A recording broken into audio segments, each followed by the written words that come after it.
You were born in 1888 on the harsh western coast of Ireland, in a remote seaside county. Your cradle was fashioned from slender hazel branches. The cottage always carried the scent of burning peat, mingled with the damp salt of the Atlantic. The soil was ungenerous. Stones and a meager crop of potatoes were all it offered. Your father bends his back as a laborer on another man's land. Your mother mends worn fishing nets just to keep the family afloat. You are the fourth daughter, another pair of hands meant for work. Your fate seems set. Service in someone else's house until exhaustion, or a slow fading into poverty. Ireland feels like a land of endless mourning and broken dreams. You are 24. In the pocket of your worn wool coat lies ticket number 348.122, your only chance to begin again. You stand on the quay at Queenstown. Before you rises the dark hull of a great liner, blocking the horizon. The passage costs £7.15. Your family saved for 2 long years. Your father sold the last cow.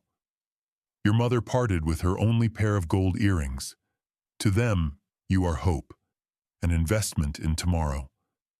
To the shipping company, you are just another name on a passenger list. Your belongings are few, a woven basket. Inside, an extra pair of wool stockings, a family Bible bound in worn leather, and a pressed 4-leaf clover tucked between the pages of a prayer book. In a small cloth pouch, a handful of Irish soil. Your entire past weighs no more than 10 kilograms. Your dress is made of thick, dark wool. Your mother chose the color carefully so coal soot would not show. The fabric is coarse, scratching your skin and rubbing at your neck. Yet it is the finest dress you have ever owned. On your feet are sturdy lace-up boots. The leather has stiffened from damp, the laces biting into your ankles. Every blister carries the memory of long walks along Ireland's stony roads. These boots are meant to tread the pavements of New York. Your new address? G-Deck, 3rd class. The smell of fresh paint fades, replaced by the stench of heated coal and engine oil. Down here it is dark and airless. Beyond the steel hull, you can hear the ocean howling. Your cabin is tiny, 4 metal bunks bolted to the walls. You share this cramped space with 3 women you have never met. The vibration of the massive propellers travels straight into the back of your skull. The ship trembles like a living creature. You fall asleep to that steady, rumbling hum. For 700 third-class passengers, there are only 2 bathtubs, one for men, one for women. The line stretches for days. You wash yourself with icy water from a shared sink. The air is thick with the smell of sweat and cheap tobacco. For breakfast, there is oatmeal and fried potatoes. For dinner, boiled beef. For the first time in your life, you eat meat every day. The taste of rich, fatty broth feels like pure luxury.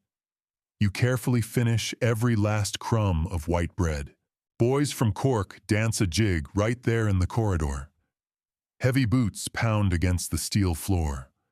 Laughter echoes off the walls. Smoke from hand-rolled cigarettes hangs in a thick cloud. You drink cheap beer and dream of the skyscrapers of Manhattan. April 14th, Sunday, 1912. The ocean is calm as glass. The air has turned bitterly cold, biting at your skin. You wrap yourself tighter in your old shawl. The stillness frightens the elderly. They say trouble always hides beneath quiet water. You lie on your bunk, staring at the low ceiling.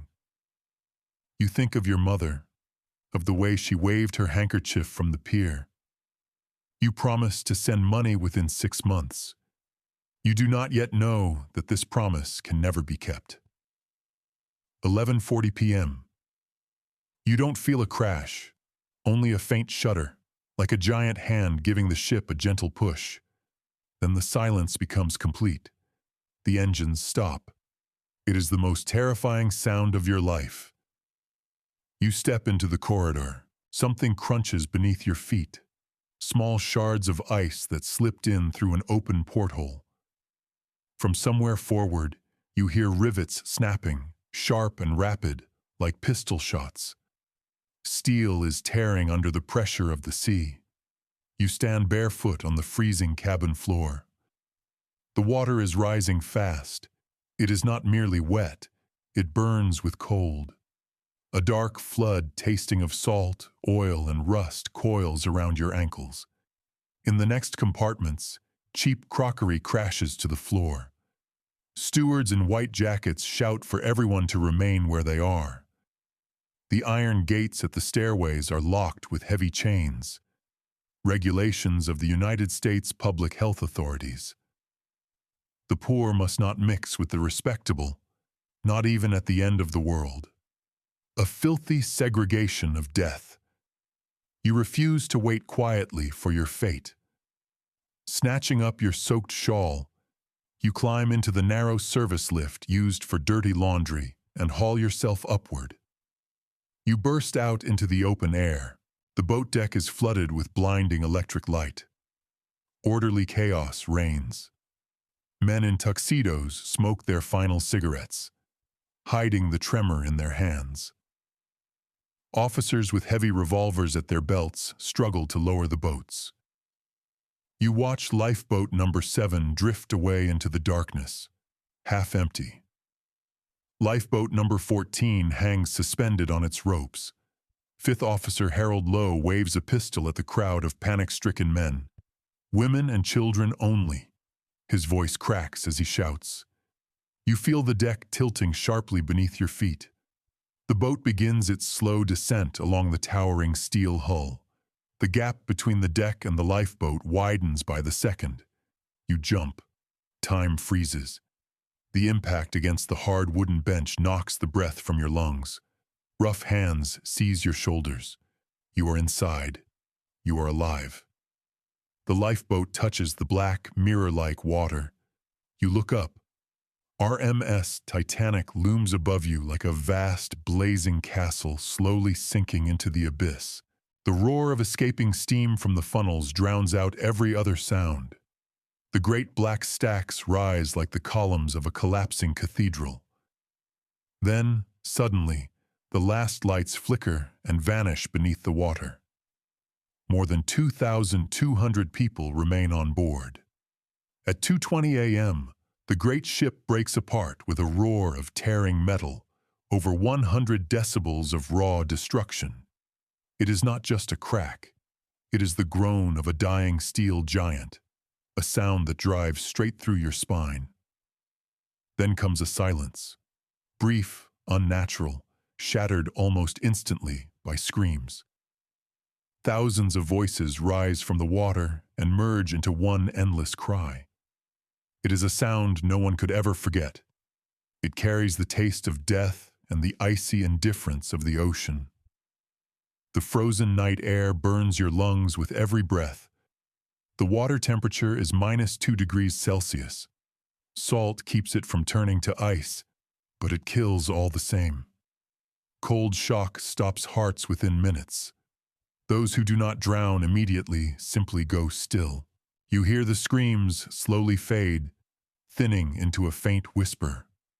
Officer Harold Lowe refuses to wait for dawn. He is the only one of the 20 lifeboat commanders who decides to go back into the darkness. You see his face in the beam of a small hand lantern. He transfers people from Lifeboat 14 into others, making room among the living for the dead. The heavy oars dip into the black, viscous water. You row back toward the place where the giant vanished. The silence over the ocean feels thick now, almost tangible. No one is screaming anymore. Only the steady splash of oars and your ragged breathing break the stillness. Then pale shapes begin to appear around the boat. At first you think they are pieces of ice. They are not ice. They are bodies, hundreds of them, held afloat by white cork lifebelts. They drift on the gentle swell like enormous seabirds, frozen in place, faces glazed with frost, eyes wide open. You sit at the bottom of the boat. Your dress has hardened into a shell of ice. You can no longer feel your toes. Your lace-up boots are filled with freezing water. You bite down on the edge of your shawl to keep from screaming. You understand that you are nothing more than a biological accident, chance, nothing else. At 4 a.m., a burning point of light appears on the horizon. It is RMS Carpathia. The small steamer pushes through the ice field at the very limit of her engines. You watch as the gray dawn reveals thousands of icebergs scattered across the water. They look like white gravestones in an endless blue cemetery. You climb the rope ladder up the side of RMS Carpathia. Your hands barely obey you. Sailors grab your arms and pull you over the rail. The smell of hot coffee and engine oil rushes to your head. Someone wraps you in a coarse wool blanket. You drink the bitter liquid they give you, but you cannot taste it. New York greets you with rain. You step ashore with no suitcase, no money, no clear future. 706 survived. More than 1,500 drowned. You are one of the living. Your small pouch of Irish soil lies at the bottom of the ocean now, 4 kilometers deep. Your new life begins in Brooklyn. But that night never truly ends.